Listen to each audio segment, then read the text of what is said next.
Want help to grow your business? Download BRiN, the world's first business advisor in your pocket.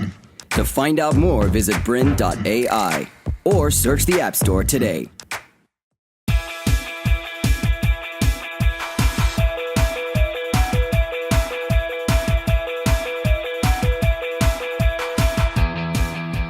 So welcome to another episode of Grow Your Business.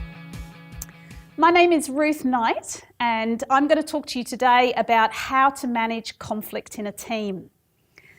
I work with leaders and teams and help them to become high-performing teams. And one of the most common questions that I get asked is, how do we manage conflict? Unfortunately, that's probably a very common question because conflict is quite common within teams. If there's more than one person in your team, then I expect that you've experienced some conflict.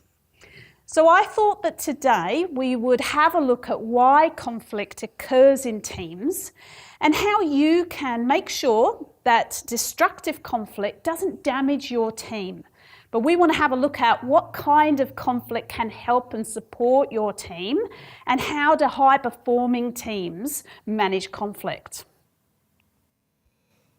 What is it that you think of or you feel when you hear the word conflict? Do you think of people arguing, disagreeing perhaps a lot of tension in the room, maybe people going even quiet? You know, how do you feel when you are in that midst of that conflict? Well, that type of conflict I call destructive conflict. If it's causing unhappiness or disagreement or tension within a group, we call it destructive conflict. Now, there's many causes for destructive conflict, but there's a few common ones. People tell me that it can be about information, that they're not given the right information, or there was miscommunication. They thought that someone had told them something, or they thought they'd given the right information to someone, and there's conflict over communication. Other people tell me it's about perception.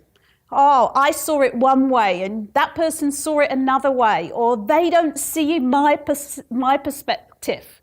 And so we all come from different perceptions and we think that other people should see it from our point of view. The other thing that people tell me is another cause is needs. So we all want our own needs to be met.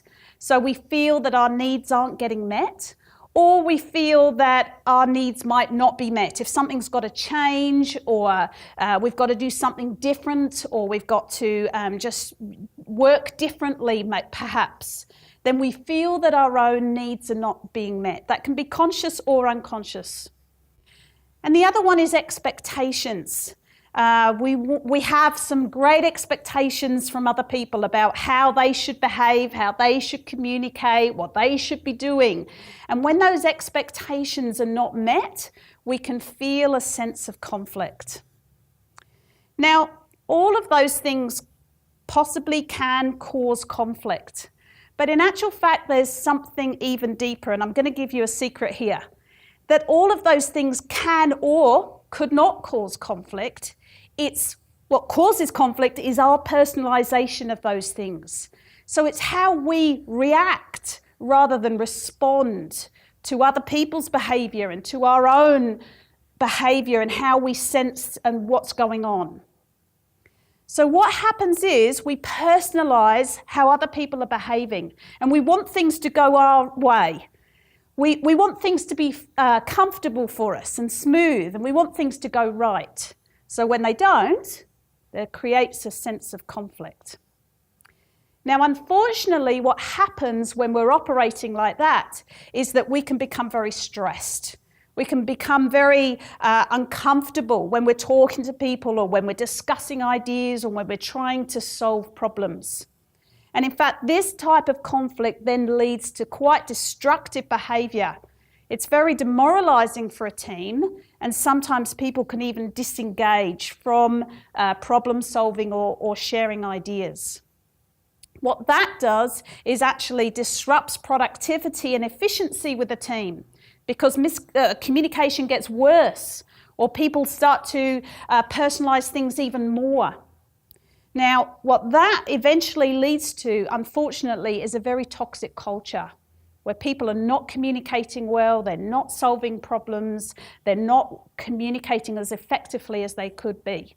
And that can harm relationships. And eventually, people don't want to be creative or innovative anymore. So it's a really downward spiral if we allow this destructive conflict to pervade our team. We need to have a way of addressing some of these issues and thinking about how we react and respond better to these causes. So is all conflict bad? Should we try and just completely not have any conflict? Is that what we should do? Some people ask me that. And my answer is no. High-performing teams actually enjoy conflict. It actually excites them, and it's energizing. Because what they do is they don't allow conflict to disrupt the team and demoralize the team. They allow it to help them think about problems. They allow it to challenge each other. They build trust within the team so people are able to feel that they can share ideas. So that type of conflict is very different. So it's not destructive conflict. We don't really want any of that. But what we do want is we want constructive conflict. So constructive conflict is what helps us actually continuously improve, because we're always looking for new ways of thinking and doing and behaving. It helps us to be innovative and creative when we're looking at problems and situations. And it helps us to challenge each other's thinking. So we do want conflict, but we want constructive conflict. So high-performing teams know that this is very important for them. So perhaps the question isn't how do we avoid conflict, but perhaps the question should be how do we promote and encourage constructive conflict? So let's have a little look at how high-performing teams do this.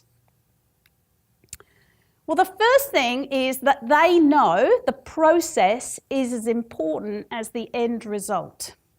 So high-performing teams love sharing ideas and thinking through the issue. We have a really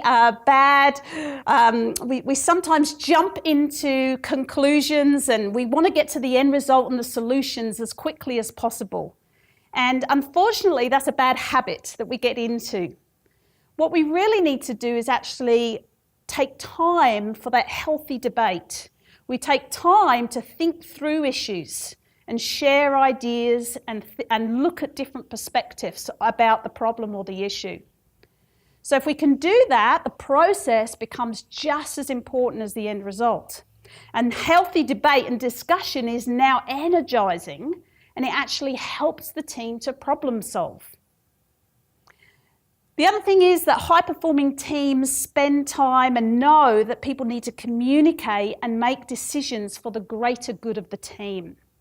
So they actually put their own ego and personalization aside, because they know that by reacting to other people and reacting to situations isn't good for the team.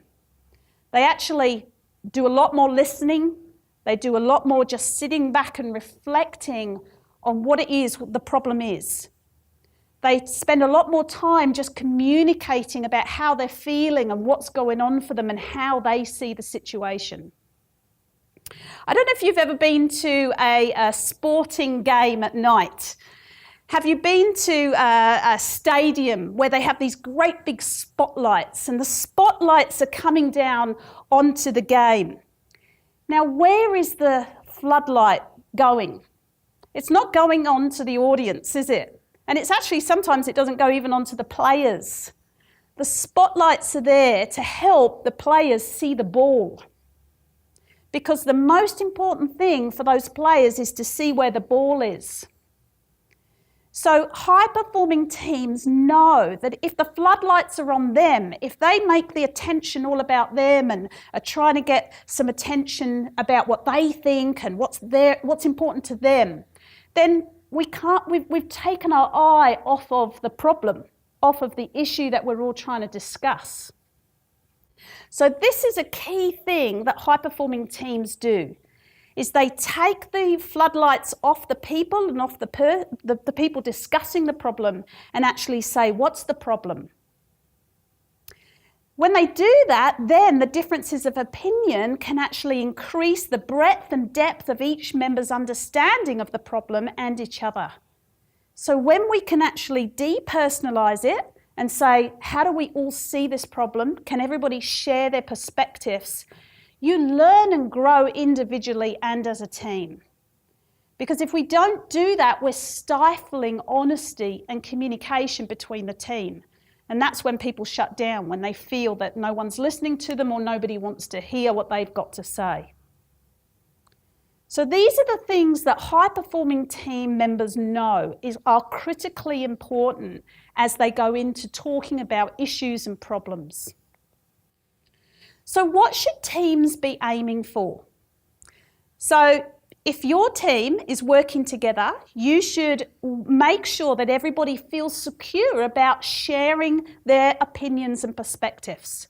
Not because they're the most important and not because you need everybody to listen to your perspective and your opinion, but because they know that they're going to be, it's going to be a valued contribution to the discussion. And everybody should feel able to share and talk honestly. So what that does then, it builds trust in relationships because everybody knows that everybody can share and there's no judgment. And it's really developed them because people value everybody's contribution to the. To continue enjoying this presentation, download BRiN, the world's first business advisor in your pocket. To find out more, visit BRiN.ai or search the App Store today.